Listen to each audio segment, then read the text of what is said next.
Benji's not in the play, so just think of that as a moving wall. Alright.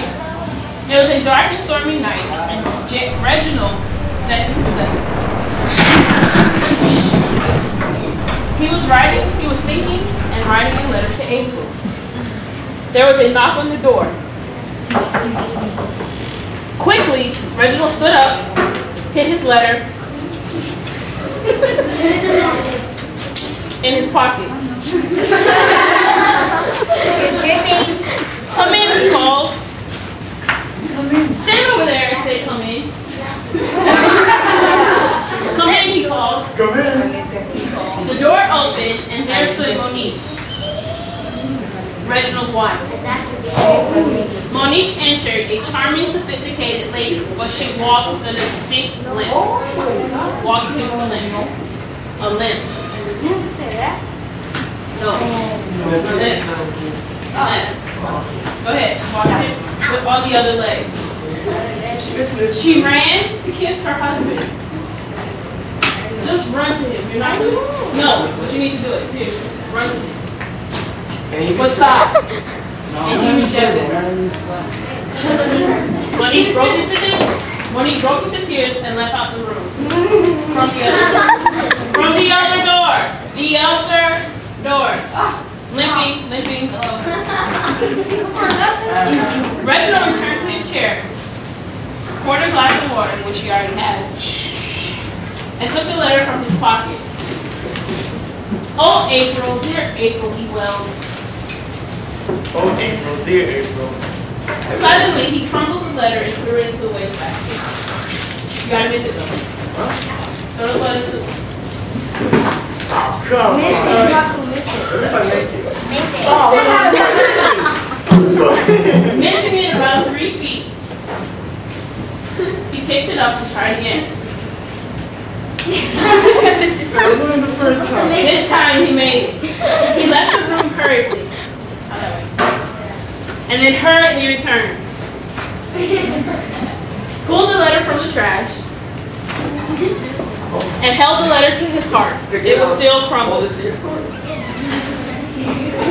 Suddenly, the door burst open. I'm firing with sound effects, guys. You're gonna get fired. He looked. Suddenly, the door burst open and walked in Jessica. Come in from over there. He looked at the fireplace. She looked at Reginald. He looked out the window. Then finally, they looked at each other. Then ran forward to embrace. Run towards each other. But stop! They held each other tight, and Reginald realized he still had the letter and a glass of water in his hand. He tried to conceal the letter, but soaked the letter in the water. Seeing April's name on the letter, Jessica ripped it to shreds. So take the letter out, rip it, and you need to go over there. No. Smaller shreds. And smaller shreds. And smaller shreds. She stormed out of the room. Reginald sat on the sofa and took a deep breath. Sit down right there on the chair. I didn't say let the breath out, just take a deep breath. And then another. And then another. And then another. And then another. And found himself woozy. The door opened and limped in Monique, followed by Fritz. Just walk in. Just both of you guys just walk in. Your dog. Is he a dog? Shut up. Your dog. I'm leaving you with Fritz, she said. Your dog. Guys, seriously. Fritz walked up to Gerald and bit him on the leg. The dog.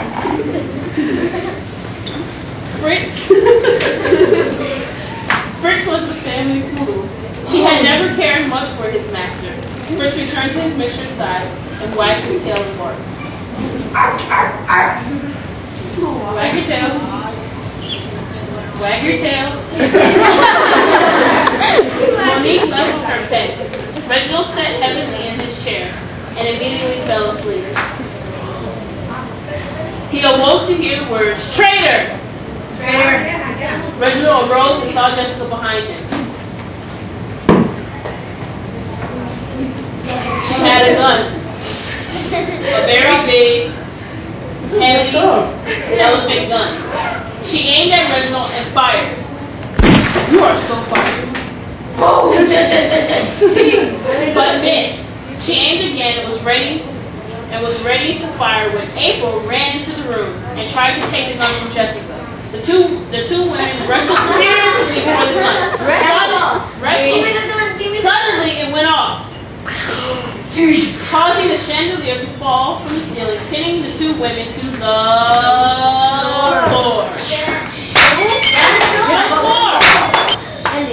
As they fell, another shot was fired, hitting Reginald. He went under his influence and fell to the floor, face down. He raised himself with one elbow, the other elbow. And then collapsed again. Fritz scurried into the room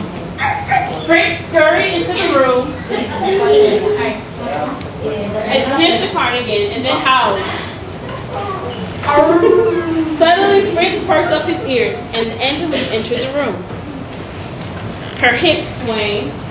Stand up, sweetie. Stand up. Fritz growled. Listen. Fritz growled. Angelique's my pet. Hello?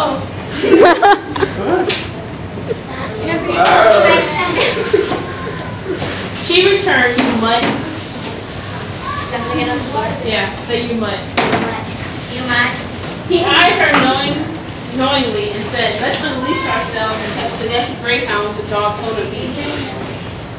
Great. Let's unleash ourselves and good dog The next greyhound to Daytona Beach. Daytona Beach. Her eyes sparkled as she winked. "You common mongrel." You common mongrel. They rubbed noses together and paw trotted off into the sunset to live happily ever after. Hey, with my sister? How is this happening ever after? All right, give our actors a